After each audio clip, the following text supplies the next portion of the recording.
Good afternoon, everyone. I am Linda Welbrock, the CEO and founder of Leading Women Entrepreneurs and the New Jersey Force for Change Awards. And we have a very dynamic guest here today.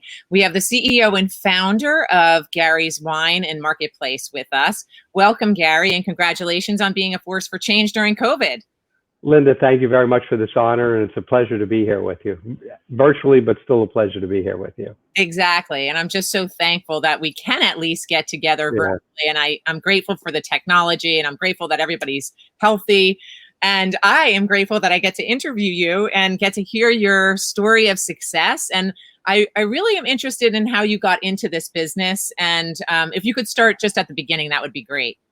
Well, the beginning could take a couple hours, but just to give you the short version, I went to Rider University and right outside of Trenton, in between Trenton and Princeton. And it was a great business school. And what I did is I got a degree in political science and English, which does nothing to help you for the future at that point. But my father was a liquor salesman, and he introduced me to the company he worked for. So I became a liquor salesman. And I thought that that was an interesting way to go. At 21 years old in New Jersey, selling liquor was a disaster for me. And I got an opportunity at the end of my first full year to go to Napa Valley. And I met Louis Martini, the winemaker and owner of Martini Winery in St. Helena. And he introduced me to the world of wine from a growing and grape farmer perspective. And I fell in love with wine at 21 years old, and I became passionate about it.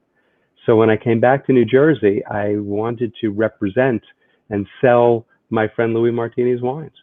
So I started really focusing in on the wine business. And in 1979, 1980, there was no wine business in New Jersey. So it was a slow road. But within 4 or 5 years, I knew a lot about wine, and I started really doing a great job selling it, which converted to an opportunity to buy a tiny store in Madison, New Jersey in 1987, actually.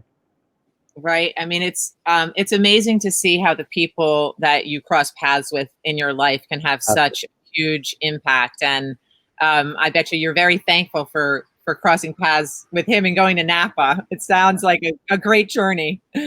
It's been an amazing journey. And as we were talking about, exactly a year ago, we took over a store in St. Helena, the old Dean and DeLuca, which is across the street from Louis Martini Winery.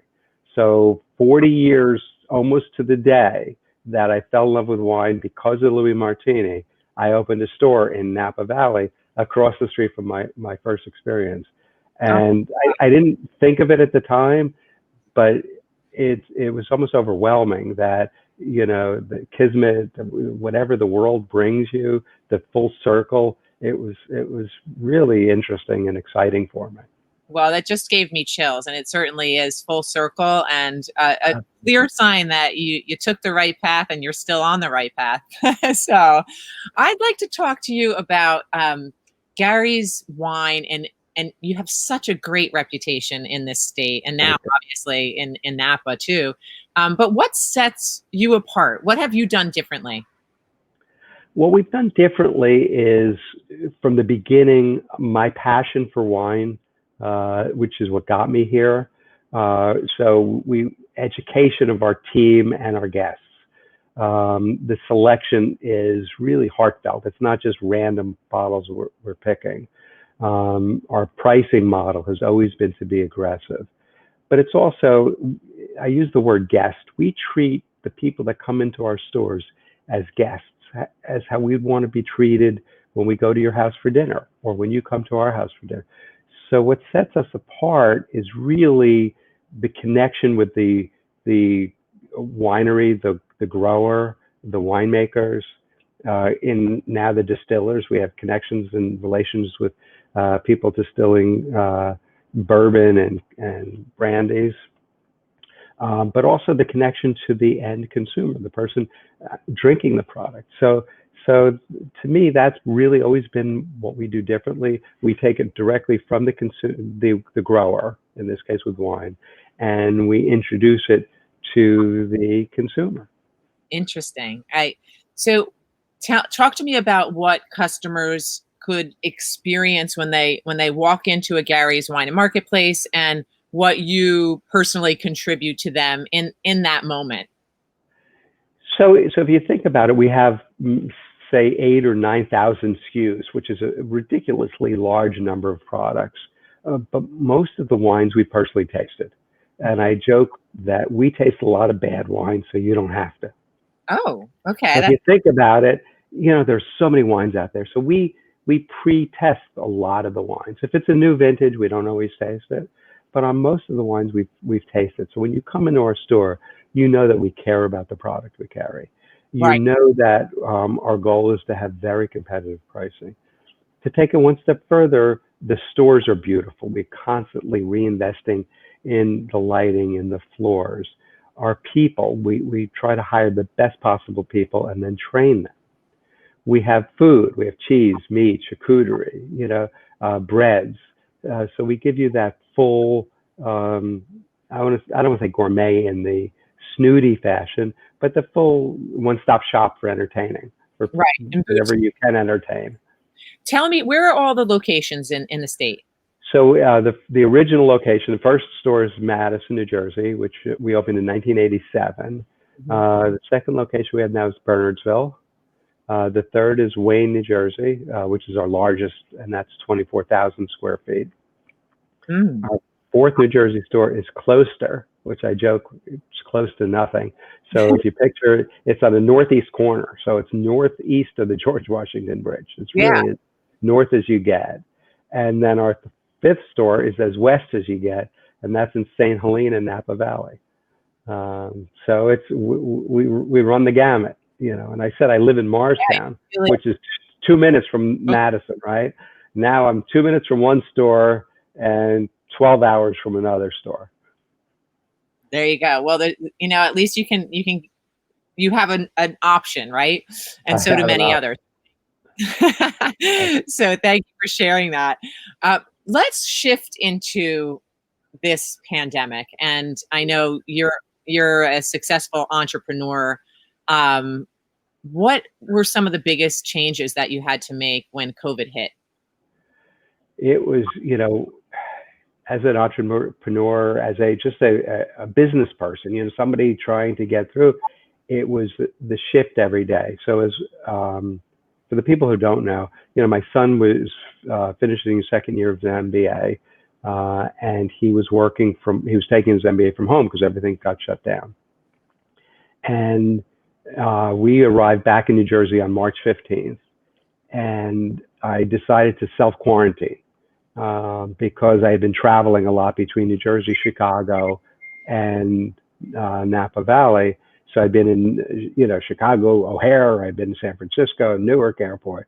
So on the 15th, we'd landed New Jersey, said, okay, let's quarantine for 2 weeks. So I created Command Central in our house to monitor the stores. I talked to my regional general manager a couple times a day, talked to each of the stores.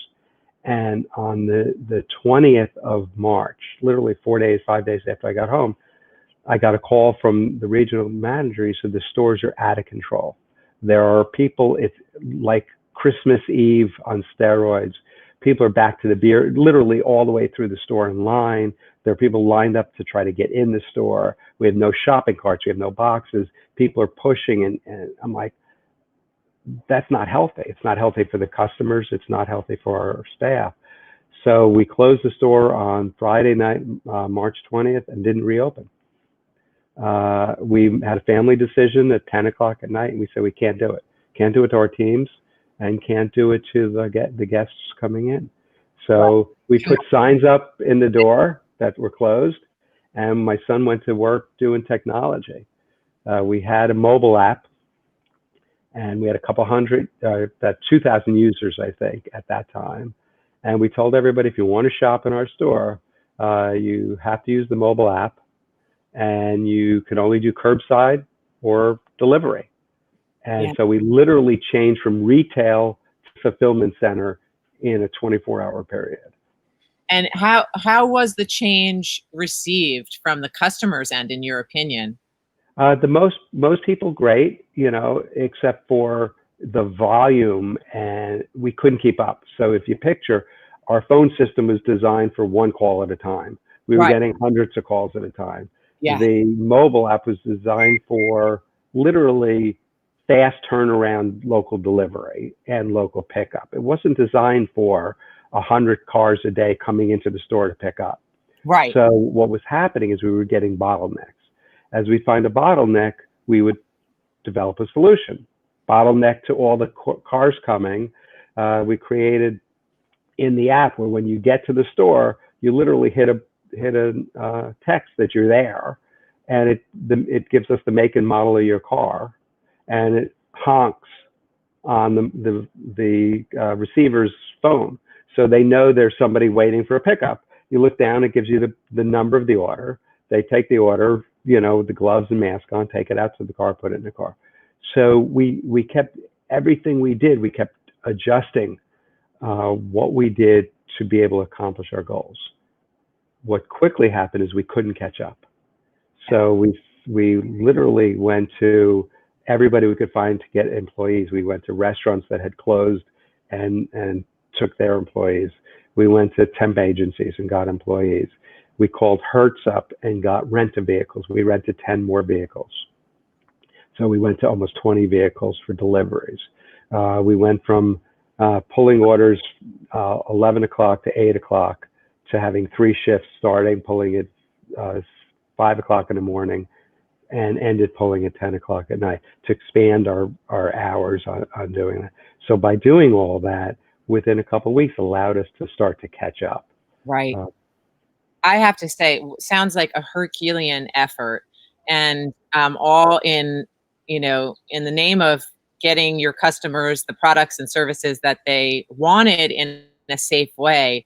I just really applaud you on that effort, because I know lots of people wanted wine during this quarantine. So, I mean, next to ShopRite and some of the grocery stores, I can't imagine the lines and trying to just go completely virtual. So what's your vision for the future? I mean, because I think you've gotten to the top of the mountain. You probably have the system down. Are your stores semi-open now, or we reopened? I think we're the last stores in New Jersey to reopen to foot traffic. So we reopened on the 28th of May.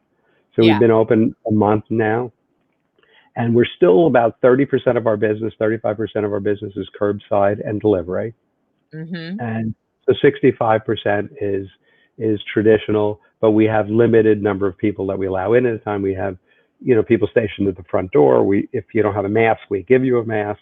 We have cleaning stations everywhere. We have the 6-foot, lines. We have shields at the registers. So we're continuing to do everything possible to keep people healthy and safe, which is obviously our primary goal, not just for our guests, but for our team also.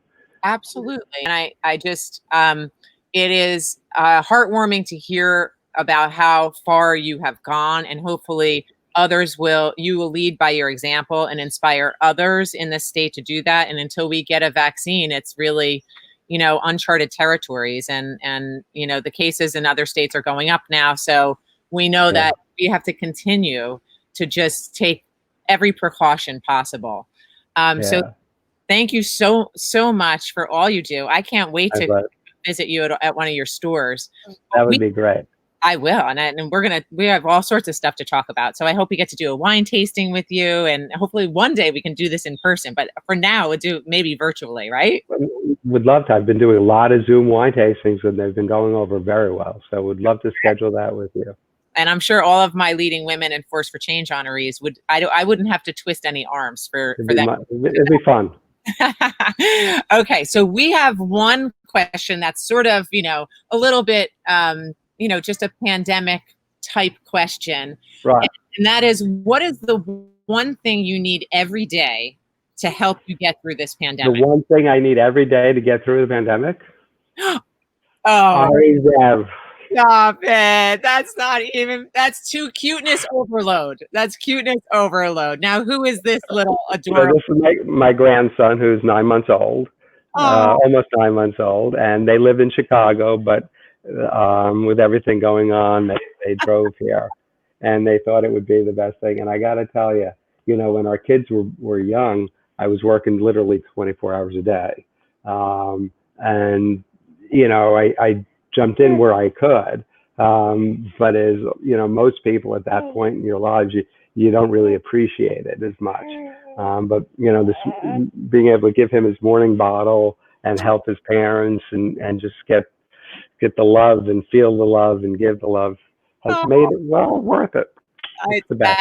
you know what? That's so beautiful. Thank you. I didn't know about the surprise. This is the best surprise Thank interview you. member ever. So I know he wants to get his 2 words in, and what a sweet little picture this is. You made my day. Thank you. I appreciate it. Thank you so much for the honor. I appreciate it. Absolutely. Well, you are a true force for change for 2020. We Uh, can't wait to celebrate you and your family, your beautiful grandson on November 2nd. It will be virtual. And until then, let's just plan that wine tasting. I will be there November 2nd celebrating my son's birthday. The son that the Wharton graduate that helped us get through this. So we'll celebrate in style. That sounds fantastic. Happy birthday to him, and we'll see you in November. Okay. Thank you so much. Take care. Be well. Take care. Bye now. Bye now.